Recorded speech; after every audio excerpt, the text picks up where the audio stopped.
Banger after banger.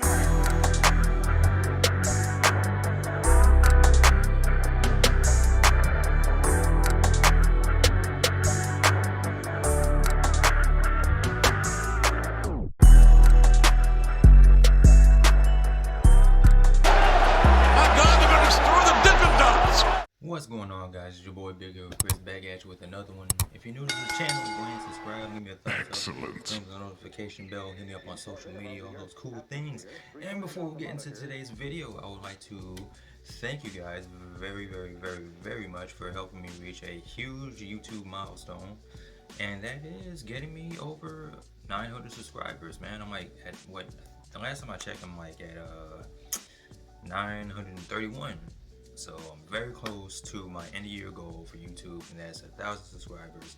Even if I don't hit it at the end of the year, man, even if I don't hit 1,000 by the end of the year, I'm still forever grateful for all of you guys for checking out my videos and giving some comments, you know what I'm saying, liking the video, all those YouTube things that they tell you to do, or I tell you to do, or you know how this goes, you know. Anyway, man, I just want to say I really appreciate you guys very much. And 2023, we got more to come, baby. So, that being said, speaking of 2023, it looks like AEW is going to be down a man in 2023, and that man is William Regal, who, based off reports and everything, is officially gone from the company. Over the past couple weeks, we've seen different reports over his contract, or how long it is, or how long it isn't, or whether it's a year or not. It's actually 3 years. Nah, my bad, it's actually 9 months. I'm guessing it's 9 months. William Regal made his AEW debut at Revolution this year, and yeah, man, he's been cooking it up with the Blackpool Combat Club, and that leads me to the topic of the video, which is, was William Regal wasted during his AEW run? And honestly, to answer the question, I'm gonna say no, because like I said, he made his debut. He linked up with John Moxley and Bryan Danielson. They formed the Blackpool Combat Club. We've seen them bring in William Yuta, who is, hanging out with best friends, not really doing anything with them. They turned William Yuta into like more of a household name, I guess, so to speak. He linked up with the Blackpool Combat Club. He was even a former Ring of Honor Pure Champion, and he's set to take on Daniel Garcia at Final Battle for a rematch for the title, coming up.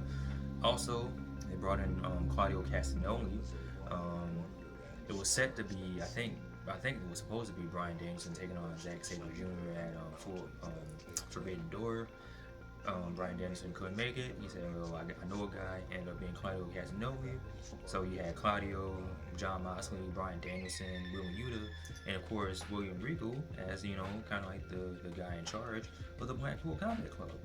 And they had some pretty good feuds. I mean, mostly they've been feuding with the Jericho Appreciation Society for like a good majority of the year. Whether it's Anarchy in the Arena matches, or Blood and Guts matches, or just tag team matches and singles matches, whatever, this, that, and the third. I mean, because the whole thing was the whole sports entertainer versus pro wrestler bit, the JS being the sports entertainers, Blackpool Combat Club being the pro wrestlers. So that's pretty much been a good chunk of the feud throughout the year.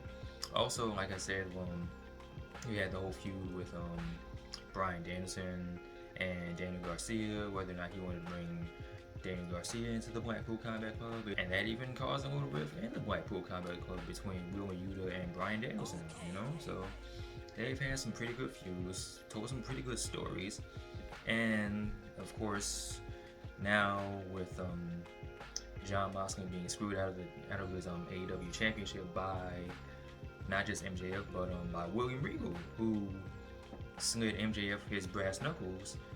MJF used it on John Moxley. He became the new AEW champion.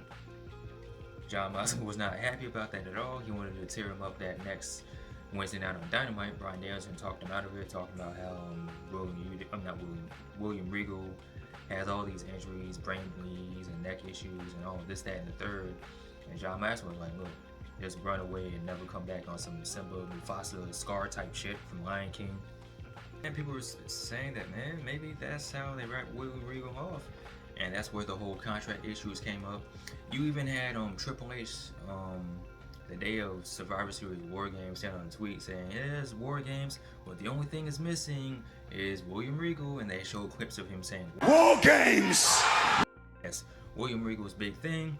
So, yeah, man, so this past week, we had the whole turn of MJF and William Regal, because they had the big explanation as to why William Regal did what he did, why he sided with MJF, and it was pretty much like a student-teacher type thing, because it was like, William Regal was like, look, I see something in you, like I see weakness in you, but if you do what I say, you can be AEW champion, and you can be like the biggest villain of all time, and blah, blah, blah. And of course, MJF did what he did, and that led us to MJF eventually turning on William Regal. Like, he put on the brass knucks and attacked him from behind, and then you had Bryan Danielson run out and, very concerned, because like I said, what Bryan Danielson said earlier about the whole injuries with William Regal, of course he's concerned that's like a mental to him. So now, of course, once again, the speculations are running. Is that how they write William Regal off TV? Is he going back to WWE? Turns out that is indeed the case, because like it has been reported that William Regal is done with AEW, and most likely he's going back to WWE and some type of executive role, some type of backstage role. We don't know, but he's on his way back to the WWE Federation. So yeah, man. Like I said, I don't feel like William Regal was wasted during his time in AEW. Like, he got some good TV time. There were some good stories told. He was even sexually harassing Excalibur on commentary, so there was that. We will always have those memories. And I do even remember William Regal saying in an interview like a couple of months ago that like when I think it was either before the shows or after the shows, or however it is the wrestlers do it, Bryan Danielson and John Moxley will be training, and William Regal will say, look, anybody who wants to like train with us is cool, as long as you don't have your cell phone, as long as you focus on what you're doing, as long as you focus on perfecting your craft as far as being a wrestler, hey, it's all good. So even behind the scenes, William Regal was still, being that fountain of the knowledge that he is, because William Regal is indeed one of the best minds in professional wrestling. So if you are indeed a wrestler and you're in the same company as William Regal, you will be pretty foolish not to pick his brain for some type of knowledge or some type of expertise, or hey, am I doing this right, or what should I do in this situation, this, that, and the third. So yeah, man. Ultimately, I would not say that his time in AEW wasn't a waste. It sucks that he wasn't around longer, but at the end of the day, William Regal does have a son in WWE. He's worked with Triple H before, they have their relationship and all that. So, I mean, it makes sense for him to go back to the WWE. End of the day, man, William Regal's doing what's best for him. More power to him. You gotta do what you gotta do, man. With that being said, guys, let me know what you think of this breaking news, I guess. It's not really breaking news. We all pretty much knew he was going back to WWE anyway. But let me know your thoughts in the comment section below. What were some of your favorite AEW William Regal moments, and why was it his interaction with Excalibur? Let me know in the comment section below. Of course, as always, like, comment, and subscribe. You guys take care. Be easy and out. Peace.